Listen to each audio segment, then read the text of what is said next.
Guys, Ogz here from the US. Thank you so much for watching. Today is the match day between Chelsea and Liverpool. But I have some bad news for us.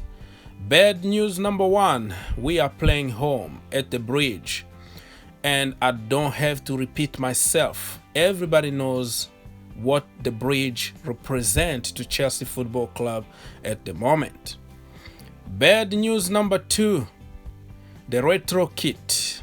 Yeah, we might not see this kit anymore this season because Liverpool are coming to the Bridge to win this game, and it just saddened me to think that we are not going to see this beautiful kit in the final of the FA Cup. I'm gonna talk a little bit about what this kit represents to Chelsea Football Club at the end of this video, but it's very sad if we don't make it to the next round. Bad news number three, injuries. Coming back. Andreas Christensen has got a small issue, which we're going to give it another 24 hours, but probably puts him out of the game. There are no fresh returns from the injury list, but probably puts him out of the game. There are no fresh returns from the injury list. Loftus-cheek is playing in the under-23s this evening to get 90 minutes, hopefully, or somewhere towards that, which would be great for him. But other than that, we are still have no Tammy Abraham, no Christian Pulisic, no Callum Hudson-Odoi, no N'Golo Kante. I was very happy to see Ruben complete 94 minutes with under 21. If you haven't seen the highlight, please check at the end of this video. Just click on the screen and watch highlight. It was very interesting and I'm so happy about it. However, I'm not gonna set up any expectation for Ruben this season.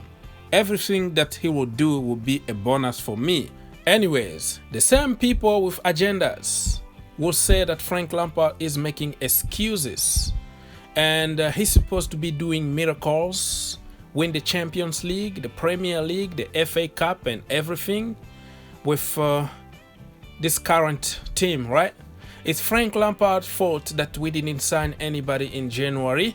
It's Frank Lampard's fault that Michy Batshuayi, Tammy Abraham, Olivier Giroud decided not to score goals. It's Frank Lampard's fault that all the defenders are average and the goalkeepers are just below the standard. It's all Frank Lampard's fault. If we have so many injuries now, it's Frank Lampard's fault because he's the doctor. He's supposed to know that Tammy Abraham was going to get injury in such and such game. Wow. But guess what? You know where Mauricio Sarri is, right? You can follow him at Juve. You can follow Mourinho at Spurs. You can also follow Klopp at Liverpool, or also you can join City. It's too easy because we don't need you here.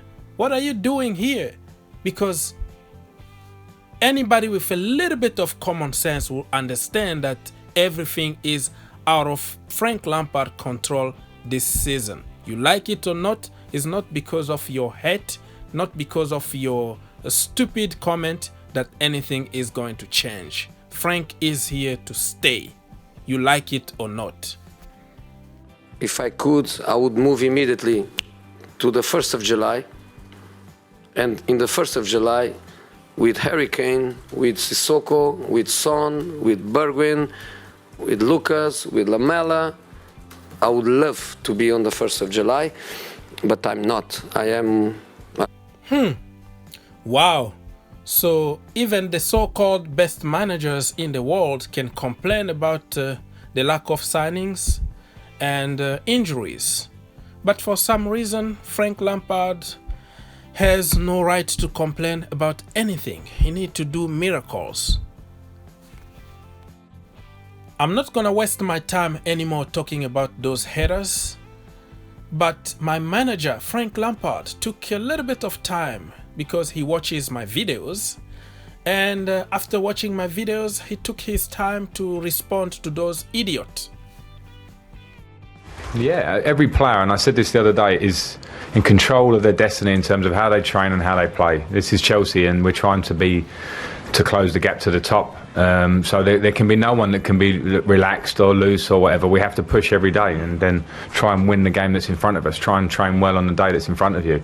To win the game, or a squad to win the game. There are players here that are beginning to need games, like Ko Tomori, who started the season with you and hasn't played for a while. People Played on the weekend. Yeah, but before the weekend.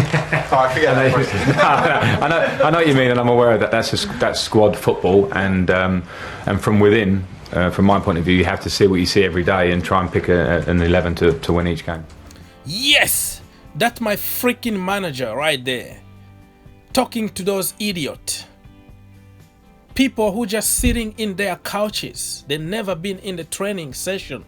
They never been in a real game of football, but they know too much more than somebody who sees those players every single day. So if you're gonna come with your nonsense of English players, black players, white players, blue players, or whatever it is, it's so stupid and useless, because Frank Lampard is using those players based on merit. Tomori or Zuma, you know, they are my boys. But if Frank Lampard decide to use Christensen or Rudiger, I would trust him because he knows what he's doing. Period. So against Liverpool, nobody is giving us a chance, including the big names in the community. Everybody is talking about us losing to Liverpool. But you know what? I would never, ever wish that my team lose. No chance. I will always be positive and think that a miracle can happen somehow. I know it's gonna be difficult, but I just wanna see some fight. Anyways, the starting 11 and formation and all the good stuff, I don't really care, because we have injury crisis and I don't know who is gonna play, and Frank Lampard needs just to come up with something different. I would like to see two in front.